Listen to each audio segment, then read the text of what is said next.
Agora, vou fazer uma perguntinha. Irmão, você já sentiu aquele frio na barriga só de pensar em mudar alguma coisa na rotina? Já. Muita gente, né? Porque sair da nossa zona de conforto é um desafio, mas também pode ser o começo de grandes transformações. É o que a gente vai falar um pouquinho no quadro de destaque da revista de hoje. Por isso, a gente vai conversar com a psicóloga Vanessa Bortolassi sobre como vencer o medo e dar os primeiros passos em direção a uma versão mais corajosa, esperançosa, né? A gente está aí vivendo o Jubileu da Esperança esse ano. Bom dia, seja bem-vinda. Bom dia, agradeço o convite. Muito obrigada. Pois é, quando a gente fala do medo, a gente entra num lugar incerto e desconhecido, né? É verdade. Então, o nosso cérebro, por mecanismo de defesa, ele prefere aquele lugar que é seguro, aquele lugar que é já conhecido. Então, ele evita fazer com que a gente saia da zona de conforto. Porque quando a gente sai da zona de conforto, a gente fica bastante vulnerável. Então, qual que é a nossa resposta? A insegurança, e automaticamente a gente já ativa essa resposta que é o medo. E muitas vezes tem ansiedade, né? Total. Porque você não sabe o que vem, mas você, ao mesmo tempo que muita gente quer, tem medo, e a ansiedade também aflora. Aflora e ela paralisa a gente, né? Até que a gente encontre novamente aquele lugar mais familiar. Porque quando eu vou encontrando algo mais familiar, aí novamente eu vou acalmando meu coração e aquilo vai se tornando natural novamente, né? Sim, com certeza. E aqui uma pergunta muito interessante que muita gente tem dúvida, né? Como que a gente identifica, né, se nós estamos passando apenas por uma fase de ansiedade, de medo, ou se aquela questão de nós estarmos acomodados já interfere também no nosso relacionamento, na nossa vivência? Como que isso acontece? Como que identifica?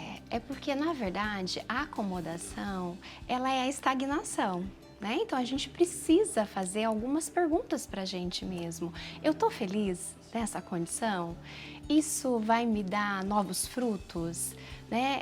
Eu estou disposta a permanecer nessa situação? Então, se as suas respostas forem negativas, obviamente que você está acomodado, né? Porque o novo, ele movimenta, o novo floresce, embora a ansiedade apareça, mas a gente vai entender que isso é natural, né? É natural do corpo humano. Então, é uma ansiedade que vem, mas que passa. É uma ansiedade boa, né? Uma ansiedade boa, é uma sinalização. E o que impede, às vezes, de dar o primeiro passo? Então, tem alguma regra de não começar? O que impede muitas vezes são os medos principais. O medo de falhar, o medo do julgamento, né? E a própria inércia, porque quando a gente já tem uma rotina habitual, que a gente já está acostumado com aquilo, dificilmente a gente tem força para iniciar. É muito mais fácil a gente procrastinar a ter que iniciar um novo de novo. Entendi. Mas algumas mudanças, elas são mais fortes na nossa vida, a gente pode dizer. Por exemplo, não só mudar de casa, mas às vezes mudar de cidade, mudar a rota profissional, né? Exato. Às vezes você faz um curso, começa a trabalhar, de repente, não era bem isso que eu entendia, que eu gostava, começa um novo caminho. Como que a gente pode lidar com esses medos? O medo do novo em relação ao trabalho, por um exemplo, eu preciso saber mais sobre essa profissão, né? Então, é como se eu tivesse que vasculhar tudo sobre essa profissão.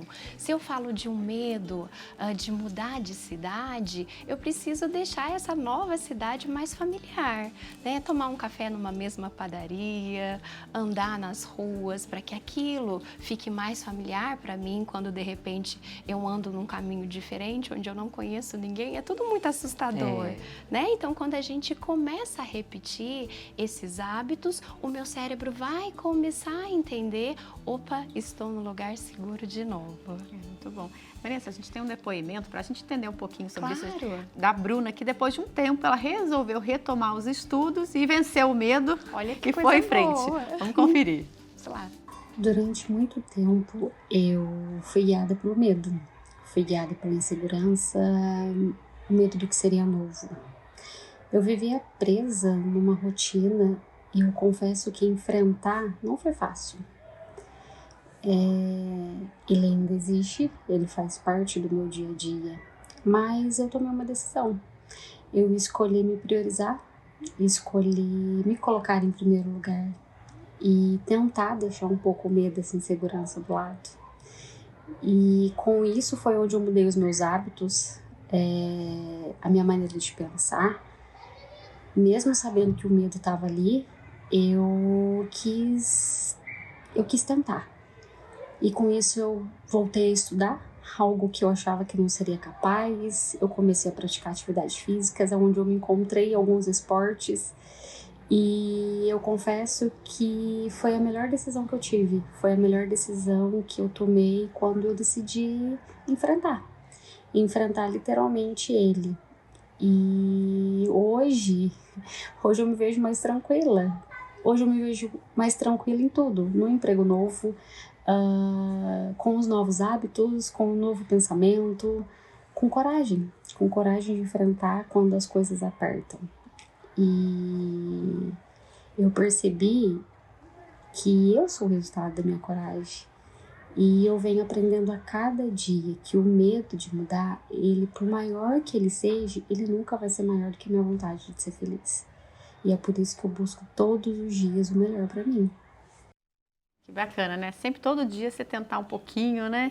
Pode ser sair da inércia, né? Como ela estava falando. E como a gente falou, esse é o destaque da revista, né? Dos Jovens de Maria desse mês. Então você que recebe a sua revista em casa, olha só, está na página 14, que tem aqui falando um pouquinho sobre o que a gente está conversando aqui com a Vanessa, sobre como vencer o medo e fazer algo diferente. Tem até aqui, experimente, tente, persista, que eu acho que é o mais, não é? Às vezes você experimentou, de repente não foi o que você imaginou. Tentou, não, mas se não deu certo, tem que persistir. Exato, não prometa grandes coisas, prometa pequenos avanços. Eu acho que esse é o lema, porque tudo que é muito radical, há uma grande chance da gente não dar continuidade. É verdade. Mas, por um exemplo, se de repente eu quero ter uma vida mais saudável, não prometa que você vai à academia todos os dias, prometa que você vai fazer uma caminhada ou que você vai 2 vezes por semana. São pequenos avanços e comemore esses pequenos avanços, porque é isso que vai, eu acho que instigar você a dar continuidade. Com certeza. Tem aquele dito popular, né, que fala assim, né, não dê um passo maior que a sua perna. Exatamente, exatamente. Não dá certo, não é, Vanessa? Mas me mesmo. conta uma coisa agora, como que a gente vai diferenciar na nossa vida quando uma transformação, uma mudança, ela é realmente necessária? Porque muitas vezes, algumas situações pontuais, ela faz com que a gente queira mudar, né? E isso é muito um impulso. Então, para que seja algo consistente e duradouro, tem que ser algo que já está me incomodando há algum tempo. Porque esse algo que me incomoda há algum tempo, é isso que precisa me mover a querer sair desse lugar de acomodação e estagnação. A gente falando muito de estagnação, acomodação, a gente vê um pouco isso às vezes com jovens, né? Sim. Não só os jovens, mas a gente também com aquelas redes sociais que a gente perde terrível. tempos, né? Horas do dia. O que fazer para sair dessas telas? Os jovens, principalmente, né? Também colocar limite de tempo, você mesmo. Isso é muito bem-vindo. A gente precisa ter um equilíbrio para tudo, né? Um limite de horário aí para as redes sociais, para as coisas cotidianas são bem-vindas, mas principalmente para os jovens, a gente precisa envolver eles no mundo real. Né? É no mundo real que tudo acontece. Então a gente tem que trazer coisas que vão movimentá-los e que vão ser interessantes. Então, pelo menos os pais, os responsáveis, os educadores, eles precisam mostrar que a vida é muito boa fora da tela, né? Seja através de um andar de bicicleta, fazer um acampamento, fazer com que eles se sintam vivos, né? E entendam que viver esse mundo real é muito mais interessante que esse mundo digital. A gente precisa criar vínculos reais. Relações pessoais, né? Eu percebo assim, que às digitais. vezes na questão digital, das redes sociais, as pessoas buscam muito mais a sensação momentânea do que um autoconhecimento, uma autorreflexão, não é verdade? Exato. Como que a gente pode ter este momento assim de olhar para nós mesmos, nos conhecer, em vez de buscar aquelas sensações tão passageiras, né? Pelo menos é você tentar viver aquele momento, né? Viva aquele momento e depois você posta, né? Hoje em dia há uma inversão de valores. Você quer estar sempre ali, mostrando em tempo real o que está acontecendo e você perde, né? Aquela sensação gostosa, você perde às vezes aquele momento com você mesmo. Então eu sugiro que você encontre um equilíbrio entre, né, as redes sociais e o momento presente. Com certeza, é necessário, né? Sempre. Vanessa, muito obrigada pela sua Eu é participação. que agradeço, Seja sempre bem-vinda aqui à gente. nossa família Muito dos Devotos. obrigada, eu que Obrigado, agradeço o Vanessa. convite. Obrigada. E olha só, Letícia, o padre Pedro Cunha, o nosso querido padre Pedro aqui da TV Aparecida, nos deixa uma bonita mensagem. Ainda estamos no meio do ano, mas devemos nos lembrar de que 2025 é o ano da esperança. Vamos conferir? Bora? Quando a gente fala de mudança, a gente não pode imaginar que a mudança acontece assim, num passe de mágica. Isso não é mudança. Isso pode ser um milagre. Mas mudança exige processo, mudança é jornada, mudança é caminhada.